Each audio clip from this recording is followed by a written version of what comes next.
ಸರ್ಕಾರಿ ಹಿರಿಯ ಪ್ರಾಥಮಿಕ ಬಾಲಕಿಯರ ಬಸವನಹಳ್ಳಿ ಪಾಠಶಾಲೆಯಲ್ಲಿ ಶಾಲಾ ಸಂಸತ್ ಮಂತ್ರಿಮಂಡಲಕ್ಕೆ ಮಾದರಿ ಚುನಾವಣೆಯನ್ನು ನಡೆಸಲಾಯಿತು.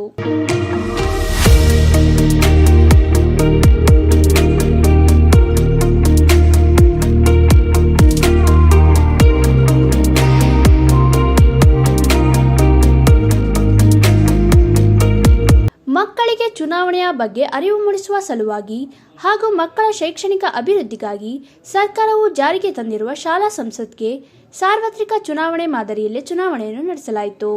ಶಾಲೆಯ ಸಾಂಸ್ಕೃತಿಕ ಕಾರ್ಯದರ್ಶಿಗಳಾದ ಶಿಕ್ಷಕಿ ತಮನ್ನಾ ಬಾನೂರವರು ಮುಖ್ಯ ಶಿಕ್ಷಕರು ಹಾಗೂ ಸಹ ಶಿಕ್ಷಕರ ಸಹಕಾರದೊಂದಿಗೆ ಚುನಾವಣೆಗೆ ಸಿದ್ಧತೆಯನ್ನು ಮಾಡಿದ್ದರು.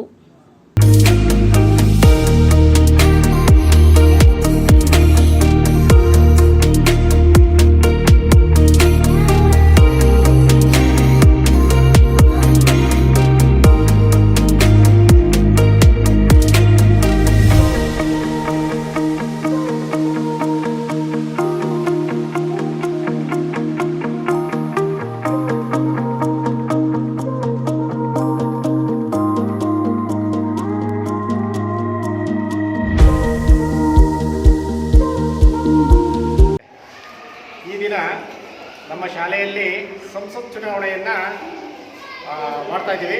ದೇಶದಲ್ಲಿ ಹೇಗೆ ಸಂಸತ್ ಚುನಾವಣೆಯನ್ನು ಮಾಡಿಕೊಂಡು ದೇಶದ ಆಡಳಿತವನ್ನು ನಡೆಸಲಿಕ್ಕೆ ಯಾವ ರೀತಿ ಮಂತ್ರಿಗಳನ್ನು ಆಯ್ಕೆ ಮಾಡಿ ನಮ್ಮ ದೇಶದ ಆಡಳಿತವನ್ನು ನಡೆಸ್ತಾರೋ ಅದೇ ರೀತಿ ನಮ್ಮ ರಾಜ್ಯದಲ್ಲೂ ಕೂಡ ವಿಧಾನಸಭೆ ಚುನಾವಣೆಯನ್ನು ಮಾಡಿ ರಾಜ್ಯದ ಆಡಳಿತವನ್ನು ಯಾವ ರೀತಿ ಆಡಳಿತವನ್ನು ನೋಡ್ಕೊಳ್ಳೋಕ್ಕೆ ಒಂದು ಸುಭದ್ರವಾದಂತಹ ಒಂದು ದಾರಿಯನ್ನು ಮಾಡ್ಕೊಂಡಿದ್ದಾರೋ ಅದೇ ರೀತಿ ನಮ್ಮ ಶಾಲೆಯಲ್ಲೂ ಕೂಡ ನಮ್ಮ ಶಾಲಾ ಮಂತ್ರಿಮಂಡಲವನ್ನು ನಾವು ಚುನಾವಣೆಯ ಮುಖಾಂತರ ಮಕ್ಕಳಲ್ಲಿ ಮತದಾನ ಮಾಡುವ ಮುಖಾಂತರ ಮಕ್ಕಳನ್ನು ನಾವು ಆಯ್ಕೆ ಮಾಡ್ತಾ ಇದ್ದೀವಿ. ಈಗಾಗಲೇ ನಾವು ಕೂಡ ಈ ರಾಜ್ಯದ ಮಂತ್ರಿಮಂಡಲದ ರೀತಿಯಲ್ಲಿ ಶಾಲಾ ಸಂಸತ್ ಚುನಾವಣೆಯನ್ನು ಮಾಡಿ ಕೆಲವೊಂದು ಮಂತ್ರಿಗಳನ್ನು ಈಗಾಗಲೇ ನಾವು ಕೈ ಎತ್ತುವ ಮೂಲಕ ಆಯ್ಕೆ ಮಾಡಿದ್ದೀವಿ. ಈಗ ಚುನಾವಣೆ ನಡೀತಿರೋದು ಮುಖ್ಯಮಂತ್ರಿ ಸ್ಥಾನಕ್ಕೆ ಮಾತ್ರ. ಆ ಮುಖ್ಯಮಂತ್ರಿ ಸ್ಥಾನದಲ್ಲಿ 4 ಜನ ಸ್ಪರ್ಧಾಳುಗಳಿದ್ದರು. ಅವರಿಗೆ ಈ ದಿನ ಚುನಾವಣೆಯನ್ನು ನಡೆಸಿ ಮತದಾನದ ಮೂಲಕ ಅವರನ್ನು ಆಯ್ಕೆ ಮಾಡ್ತಾ ಇದ್ದೀವಿ. ಇದಾದ ನಂತರ ಮತದಾನ ಮುಕ್ತಾಯ ಹಂತದಲ್ಲಿದೆ. ಇದಾದ ನಂತರ ಇಲ್ಲೇ ಕೂಡ ಮತ ಎಣಿಕೆಯನ್ನು ಮಾಡಿ ಯಾರು ಚುನಾಯಿತ ಪ್ರತಿನಿಧಿ ಎಂಬುದನ್ನು ನಮ್ಮ ಶಾಲಾ ಮುಖ್ಯಮಂತ್ರಿ ಯಾರು ಎಂಬುದನ್ನು ನಮ್ಮ ಮಕ್ಕಳ ಎದುರಿಗೆ ಇನ್ನೇನು ಕೆಲವೇ ನಿಮಿಷದಲ್ಲಿ ಅವರ ಒಂದು ಫಲಿತಾಂಶ ಹೊರಬೀಳಲಿದೆ.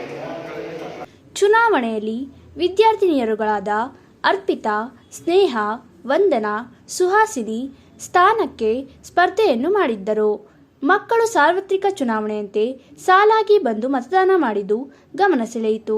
ಚುನಾವಣಾ ಫಲಿತಾಂಶವು ಕೆಲಕಾಲ ಕುತೂಹಲವನ್ನು ಮೂಡಿಸಿದ್ದು, ವಿದ್ಯಾರ್ಥಿನಿಯರುಗಳಾದ ಅರ್ಪಿತಾ 14, ಸ್ನೇಹ 24, ವಂದನಾ 7, ಸುಹಾಸಿನಿ 66 ಮತಗಳನ್ನು ಪಡೆಯುವ ಮೂಲಕ ವಿಜಯದ ಮಾಲೆ ಸುಹಾಸಿನಿಯವರ ಕೊರಳ ಏರಿತು.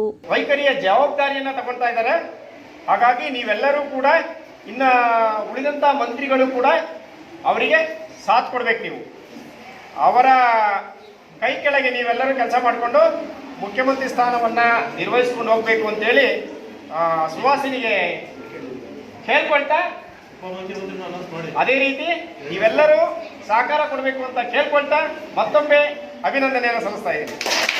ಹಾಗೆಯೇ ಉಪಮುಖ್ಯಮಂತ್ರಿ ಸ್ಥಾನದಲ್ಲಿ ಸ್ನೇಹ 7ನೇ ತರಗತಿ ಎ ವಿಭಾಗ ಮುಖ್ಯಮಂತ್ರಿ ಸ್ಥಾನಕ್ಕೆ, ಸುಹಾಸಿನಿ 7B ವಿಭಾಗ. ಇವರಿಬ್ಬರು ನಿಮ್ಮೆಲ್ಲರ ಬಹುಮತದಿಂದ ಆಯ್ಕೆ ಆಗಿದ್ದಾರೆ. ಇವರಿಬ್ಬರಿಗೂ ಕೂಡ ನೀವು ಉಳಿದ ಮಂತ್ರಿಗಳು ಯಾವುದೇ ಕೆಲಸ ಕಾರ್ಯಗಳಲ್ಲಿ ಸಹಕಾರವನ್ನು ಕೊಟ್ಟು ನಮ್ಮ ಶಾಲೆಯನ್ನು ನಮ್ಮ ಜೊತೆಗೆ STMC ಅವರ ಜೊತೆಗೆ ಮುನ್ನುಗ್ಗೋಣ ಅಂತ ಹೇಳ್ತಾ ಇವತ್ತು ಈ ದಿನ ಚುನಾವಣೆ ಮಾಡಲಿಕ್ಕೆ ಎಲ್ಲರೂ ಸಹಕಾರ ನೀಡಿದಂತಹ ನಮ್ಮ ಶಿಕ್ಷಕ ವರ್ಗ ಆಗಿರ್ಬೋದು, ನಮ್ಮ STMC ಅವರಾಗಿರ್ಬೋದು, ಎಲ್ಲರೂ ಕೂಡ ಸಹಕಾರವನ್ನು ಕೊಟ್ಟು ಅಚ್ಚುಕಟ್ಟಾಗಿ ಚುನಾವಣೆ ನಡೆದು ಚುನಾವಣಾ ಫಲಿತಾಂಶವನ್ನು ಘೋಷಣೆ ಮಾಡಿ ಮುಖ್ಯಮಂತ್ರಿ ಮತ್ತು ಉಪಮುಖ್ಯಮಂತ್ರಿ ಸ್ಥಾನವನ್ನು ಅಲಂಕರಿಸಿದಂಥ ಇವರಿಗೆ ಮತ್ತೊಮ್ಮೆ ಎಲ್ಲರ ಪರವಾಗಿ ಧನ್ಯವಾದಗಳು ಹೇಳ್ತಾರೆ. ಸುಹಾಸಿನಿ. ನಾನು 7th ಸ್ಟ್ಯಾಂಡರ್ಡ್ ಬಿ ಸೆಕ್ಷನ್ ಅಲ್ಲಿ ಜೋರಾಗಿ. ಓದ್ತಿದ್ದೀನಿ. 7th ಸ್ಟ್ಯಾಂಡರ್ಡ್ ಬಿ ಸೆಕ್ಷನ್ ಅಲ್ಲಿ ಓದ್ತಿದ್ದೀನಿ. ನನಗೆ ಎಲ್ಲರೂ ವೋಟ್ ಹಾಕಿ ಗೆಲ್ಲಿಸಿದ್ರಿಂದ ನನಗೆ ತುಂಬ ಖುಷಿಯಾಗಿದೆ. ನಾನು ಸ್ಕೂಲಿನ ಜವಾಬ್ದಾರಿಗಳನ್ನು ತಗೊತಿದ್ದೀನಿ. ನನಗೆ ಚುನಾವಣೆ ನಿಂತಾಗ ಎಲ್ಲರೂ ನನಗೆ ವೋಟ್ ಹಾಕ್ತಾರಾ ಇಲ್ವಾ ಅಂತ ಭಯ ಇತ್ತು. ಈಗ ಎಲ್ಲರೂ ವೋಟ್ ಹಾಕಿದ್ರು ನಾನೇ ಜಾಸ್ತಿ ಇದ್ದೀನಿ, ಅದಕ್ಕೆ ತುಂಬ ಖುಷಿ ಆಗ್ತಿದೆ. ನಾನು 7ನೇ ತರಗತಿಯಲ್ಲಿ ಓದುತ್ತಿದ್ದೇನೆ. ನನಗೆ ಗೆಲ್ಲಿಸಿದ್ದಕ್ಕೆ ತುಂಬ ಖುಷಿ ಆಗ್ತಿದೆ. ಮೊದಲು ನನಗೆ ಚುನಾವಣೆಯಲ್ಲಿ ತುಂಬ ಭಯ ಆಗ್ತಿತ್ತು, ಯಾರು ಹಾಕಲ್ಲ ಅಂತ. ನಾನಿವಾಗ ಉಪಮುಖ್ಯಮಂತ್ರಿ ಆಗಿದ್ದೀನಲ್ಲ, ತುಂಬ ಖುಷಿ ಆಗ್ತಿದೆ. ಬಸವನಹಳ್ಳಿ ಶಾಲೆಯ ಎಲ್ಲ ಸರ್ಕಾರಿ ನಿಯಮದ ಪ್ರಕಾರ ಎಲ್ಲ ಶಾಲೆಗಳಲ್ಲೂ ಕೂಡ ಶಾಲಾ ಸಂಸತ್ತು ಅನ್ನುವಂಥದ್ದು ಇರುವಂಥದ್ದು. ನಮ್ಮ ಶಾಲೆಯಲ್ಲೂ ಕೂಡ ಶಾಲಾ ಸಂಸತ್ತು ಇದುವರೆಗೂ ನಡೀತಾ ಇದೆ. ಆದರೆ ನಮಗೆ ನಮ್ಮ ಚಿಂತನೆ ಅಂದರೆ ಯಾವಾಗಾದ್ರೂ ಹೊಸ ಪ್ರಯತ್ನ ಮಾಡಬೇಕು, ಹೊಸ ಪ್ರಯೋಗಶೀಲ ಆಗಬೇಕು ಅಂತೇಳಿ ಅಂದರೆ ಪ್ರಯೋಗಶೀಲತೆ ಅನ್ನುವಂಥದ್ದೇ ನಾವೇ ಹೊಸದಾಗಿ ಮಾಡಿದ್ದೀವಿ ಅಂತಲ್ಲ, ಬೇರೆ ಬೇರೆ ಖಾಸಗಿ ಶಾಲೆಗಳಲ್ಲಿ ಇವೆಲ್ಲ ಪ್ರಯೋಗಾತ್ಮಕವಾಗಿ ಮಕ್ಕಳಲ್ಲಿ ಚುನಾವಣೆ ಬಗ್ಗೆ ಅಧ್ಯಯನ ಗೊತ್ತಾಗಬೇಕು ಅಂತ ಹೇಳಿ ನಡೀತಾ ಇರ್ತದೆ. ಶಿವಕುಮಾರ್ ಸರ್ ಅವರ ಮುಂದಾಳತ್ವದಲ್ಲಿ ಅವ್ರ ಇನ್ಸ್ಪಿರೇಷನ್ ಅಲ್ಲಿ ನಾವು ಅಟೆಂಡ್ ಮಾಡಿದ್ದು ತುಂಬಾನೇ ಖುಷಿ ಆಗ್ತಿದೆ. ಅವ್ರಿಗೆ ತುಂಬಾ ಸಾಥ್ ಕೊಟ್ಟಿರೋರು ನಮ್ಮ SDMC ಅವರು. ಇವರಿಬ್ರು ಜೊತೆಗೂಡಿದ್ರು ನಮ್ಮ ಸ್ಕೂಲನ್ನ ಖಂಡಿತ ಮಾದರಿ ಶಾಲೆ ಮಾಡೇ ಮಾಡ್ತೀವಿ ಅಂದ್ಕೊಂಡಿದ್ದೀನಿ ಸರ್. ಆಮೇಲೆ ತಮ್ಮನ್ನ ಮೇಡಮ್ ಅವರು ಈ ಸತಿ ಸೆಕ್ರೆಟರಿ ಆಗಿದ್ರು, ಅವ್ರು ತುಂಬಾ ಚೆನ್ನಾಗಿ ಎಲ್ಲ ರೆಡಿ ಮಾಡಿದ್ರು. ಅವರಿಗೂ ಶಾಲಾ ಪರವಾಗಿ ಧನ್ಯವಾದ. ಶಾಲಾ ಸಂಸತ್ ಚುನಾವಣೆಯಲ್ಲಿ ಮುಖ್ಯ ಶಿಕ್ಷಕರಾದ ಶಿವಕುಮಾರ್, ಸಹ ಶಿಕ್ಷಕರುಗಳಾದ ಮಧು, ಶೈಲಜಾ, ಶೋಭಾ, ಅಂಕಿತಾ, ನಳಿನಾ, ಜಗದೀಶ್, SDMC ಅಧ್ಯಕ್ಷರಾದ ವಿಶ್ವನಾಥ್, ಸದಸ್ಯರುಗಳಾದ ಕರುಣಾಕರ್ ಮುಂತಾದವರು ಭಾಗಿಯಾಗಿದ್ದರು.